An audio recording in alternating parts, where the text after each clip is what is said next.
లూకా సువార్త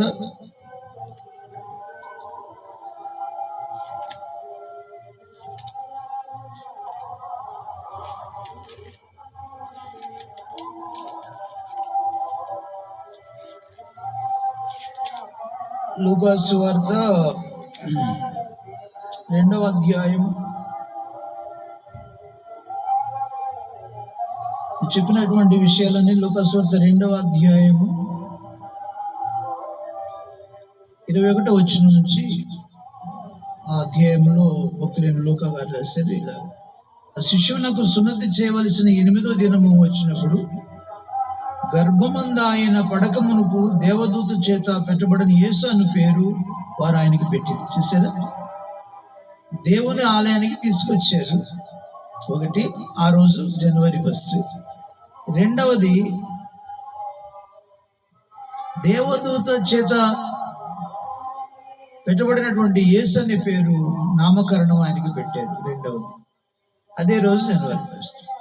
మోషే ధర్మశాస్త్రం చొప్పున వారు తాము శుద్ధి చేసుకున్న దినములు గడిచినప్పుడు ప్రతి తొలుచూలు మగపిల్ల ప్రభునకు ప్రతిష్ఠింప చేయవలెను. కాబట్టి జనవరి 1న ప్రభువును మగపిల్లను ఎవరైతే ఇజ్రాయేలీలకు మగపిల్లలు పుట్టినప్పుడు మోషే ధర్మశాస్త్రం చొప్పున మగపిల్లను ప్రతిష్ఠించాలి, మగబిడ్డను. ఆ రీతిగా ప్రభునకు ప్రతిష్ఠించవలెను. అలానే యేసుక్రీస్తు ప్రభువును కూడా దేవునికి ప్రతిష్ఠించినటువంటి రోజు. ప్రభు ధర్మశాస్త్రంలో రాయబడినట్టు ఆయన ప్రభునకు ప్రతిష్ఠించుటకును ప్రతిష్ఠించడానికి ప్రతిష్ఠించిన రోజు జనవరి 1.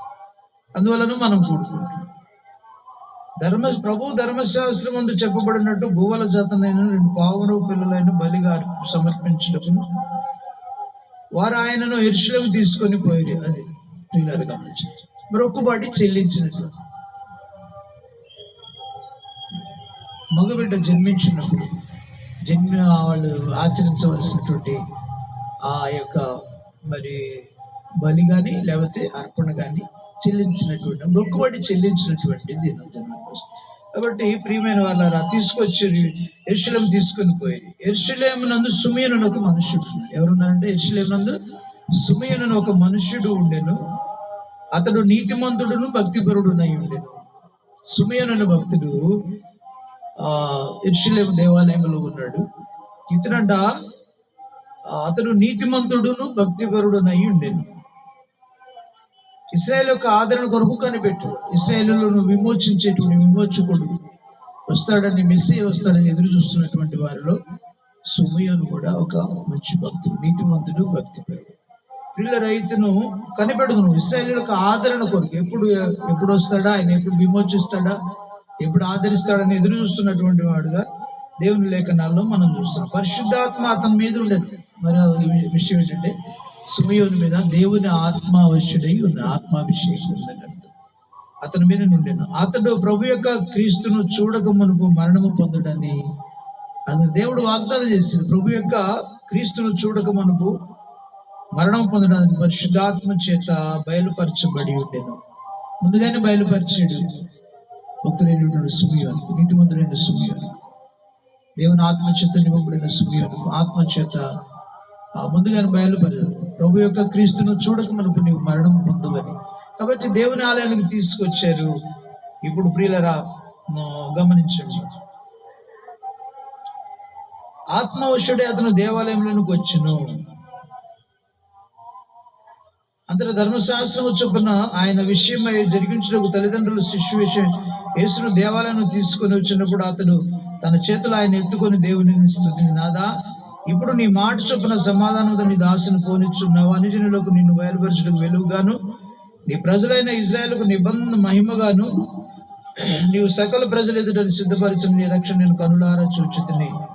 దేవునికి మహిమ కలుగును. దేవుని ఆత్మవశ్యుడయ్యాడు. దేవుని ఆలయానికి బాబును తీసుకొచ్చినప్పుడు సుమియోను భక్తుడిని సుమియోను ఆత్మవశ్యుడై బాబును చేతిలోకి తీసుకొని దేవుని స్తుతిస్తున్న, నాదా, నీ మాట చొప్పున సమాధానంతో నీ దాసును పోనిచ్చు. నాకు ఇచ్చిన వాగ్దానాన్ని నువ్వు నెరవేర్చావు, క్రీస్తును చూసే బాధ్యత నాకు అనుగ్రహించావని ప్రియమైన వాళ్ళ దేవుని స్తుతించినట్లు అన్య జనులకు వెలుగుగా ప్రభువును పంపించావు. వెలుగుగాను, నీ ప్రజలైన ఇశ్రాయేలుకు మహిమగాను, నీవు సకల ప్రజల ఎదుట నువ్వు సిద్ధపరిచిన రక్షణను, నీవు సిద్ధపరిచిన రక్షణ నేను కనులారా చూశాను అని ఆ సుమియోను భక్తుడైన సుమియోను దేవుని స్తుతించినట్లుగా గణపరిచినట్లుగా దేవుని వాక్య భాగంలో అలాగా గణపరచబడిన రోజే సుమియోను భక్తుడు బాబుని ఎత్తుకొని యేసుక్రీస్తుని ఎత్తుకొని దేవునిని స్తుతించి తాను కనులార రక్షణ చూసి ఆనందించినటువంటి దేవుని ఆరాధించినటువంటి రోజే జనవరి 1 ఆ తర్వాత మరియు యోసేపు అను తల్లియు, యోసేపునకు ఆయన తల్లియు ఆయనను గురించి చెప్పబడిన మాటలు విని ఆశ్చర్యపడి, యోసేపును ఆయన తల్లియు యేసుక్రీస్తు వారిని గురించి చెప్పబడిన మాటలు విని ఆశ్చర్యపడ్డారంట. మరియా యోసేపుడు సుమియోను వారిని దీవించి, ఇదిగో అనేక హృదయాలోచనలు బయలుపడినట్లు ఇశ్రాయేలులో అనేకులు పడుటకును తిరిగి లేచుటకును వివాదాస్పదమైన గుర్తుగా ఈయన నియమింపబడి ఉన్నాడు. మరియు నీ హృదయంలో నుండి ఒక ఖడ్గము దూసుకొని పో. ఆయన తల్లి అయిన మరీతో చెప్పాను. వీళ్ళు గమనించు, అదే నీ ఖడ్గంలోంచి ఒక ఖడ్గం, నీ గర్భంలోంచి ఒక ఖడ్గం దూసుకొని పోద్దని చెప్పినటువంటి ప్రవచించినటువంటి రోజు జనవరి 1 తారీఖు.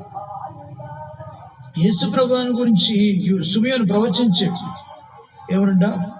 వివాదాస్పదమైన గుర్తుగా ఈయన నియమింపబడి ఉన్నాడు, ఇశ్రాయేలులో అనేక పడుటకు తిరిగి లేచడం. అవును ప్రియులారా, అలాగా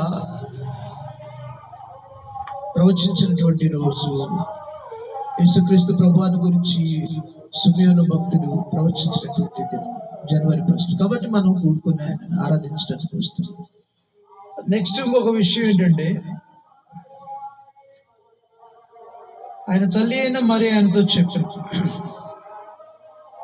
మరీతో చెప్పాను. మరియు ఆషేరు గోత్రికురాలను పెనియేలు కుమార్తె అన్న అని ఒక ప్రవక్తి ఉండిన ఆమె కన్యాత్వం మొదలుకొని 7 ఏళ్ళు పెనిమిటితో సంసారం చేసి బహుకాలము గడిచినదై 84 సంవత్సరములు విధవరాలయ్యండి దేవాలయం ఉపవాస ప్రార్థనతో మగుళ్ళు సేవ. ఆమె కూడా ఆ గడిలోనే సేవ చేయించుండెను. ఆమె కూడా ఆ గడిలోని లోపలికి వచ్చి దేవుని కొనియాడి యెరూషలేములో విమోచన కొరకు కనిపెట్టి వారందరిలో ఆయనను గూర్చి మాట్లాడుచుండెను. అంతటా ప్రభువు ధర్మశాస్త్రమున సమస్తము తీర్చిన పిమ్మట గలిలయ నజరేతు ఊరికి తిరిగి వెళ్ళేది. దేవుని స్తోత్రం కలుగుతున్నారు. కాబట్టి క్రీస్తునందు ప్రియమైన వాళ్ళు, కాబట్టి ఆ తర్వాత ఆషేరు గోత్రికురాలు హన్న అనేటువంటి ఒక ప్రవక్తి కూడా ఆ దేవుని ఆలయంలో కన్యత్వం మొదలుకొని 7 ఏళ్ళు పెనిమిటితో సంవత్సరాలు 7 సంవత్సరాలు భర్త ఉన్నాడు. 7 సంవత్సరాల తర్వాత చనిపోయాడు. అక్కడి నుంచి 84 సంవత్సరాలు విధవరాలండి భక్తి కలిగి దేవుని ఎడల తన పరిశుద్ధులను కాపాడుకుంటూ మందిరంలో ప్రార్థనలు, జాగరణలు, ఉపవాసంతో దేవుని సేవ చేస్తున్నటువంటి హన్న అనేటువంటి ప్రవక్తి కూడా దేవుని యేసుక్రీస్తు ప్రభువుని గురించి సంతోషించినట్లుగా ఆరాధించినట్లుగా దేవుని వాక్య భాగం చూస్తున్నాం. కాబట్టి వారు ఎలాగా దేవునిలో ఆనందించారో మనం కూడా ఆనందించడానికి, వారు ఎలాగా సంతోషించారు అలాగా అన్న తల్లి ప్రవక్త కూడా ఎలా ఆనందించిందో ప్రభునందు, ప్రవచించిందో ప్రభు ఆత్మ ద్వారా, అలాగే మనం కూడా ఆనందించడానికి, ఆత్మలో ఆనందించడానికి దేవుని ఆలయానికి జనవరి 1 మనం కూడుకుంటున్నాం. ఇది మనం లోకస్తులు కూడుకున్నట్లు కాదు, కానీ మనకు ప్రత్యేకమైనటువంటి రోజు, పరిశుద్ధమైన రోజు, విలువైనటువంటి రోజు ఈ రోజు జనవరి. కాబట్టి మనం అందరం కూడా లోకస్తులు లోకంలో సంతోషించినట్లు కాకుండా మనం దేవునిలో ఆనందిస్తున్నాం, ఆరాధిస్తున్నాం. ఫస్ట్ డేని జనవరి 1 నూతన సంవత్సరాన్ని సెలబ్రేట్ చేసుకుంటున్నాం. అది దీని ప్రత్యేకత. దేవునికి మహిమ కలుగును గాక, దేవునికి మహిమ కలుగును.